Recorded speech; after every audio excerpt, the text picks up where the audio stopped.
toliau kalbam apie irklą.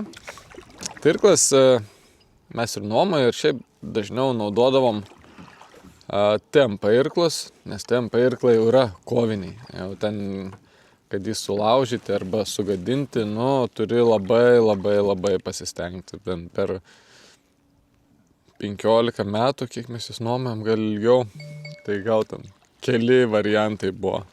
Žinoma, jie yra gerokai brangesni. Bet dabar va šitie Amber irkliukai, jie yra lengvesni. Aišku, per savo svorių tu truputį paaukoji tvirtumą, bet irkluojant, pavyzdžiui, pats aliuminis kotas, jis atrodo pakankamai tvirtas, tai jeigu tu jį naudosi pagal paskirtį, jam nieko neatsitiks. Su mentim irgi jos yra pakankamai lankščios ir pakankamai tvirtas, yra pastiprinto plastiko sluoksnis sudėtas. Tai yra atsistuminėti nuo kranto, tarkim, jeigu aš priplauksiu prie kranto ir įstriksiu ir visą jėgą atsistumti nuo kranto, vėlgi nėra problemų. Prasistumti pro akmenis, užstrigus irgi čia stumdžiausi, jie yra pakankamai tvirti. Aišku, viską žmonės gali sulaužyti. Norisi biškį lengvesnį irklą. Šitie, jeigu neklystų, nesveria kilogramą, 900 kažkiek tai gramų. Na ir ilgesniai kelioniai tas 100 gramų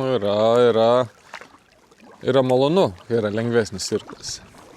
O pati mentis yra labai neblogos formos, yra geras išlinkimas ir tas įris jaučiasi toks pakankamai stiprus. Yra vandens nubėgimo žiedai, kurie neleidžia bėgti vandenį ant manęs, o nuvarva vanduo į šoną, kas yra irgi labai malonu ir gerai. Yra uždėtos plėvelės, kad nešaltų taip ranka ir būtų geresnis sukibimas.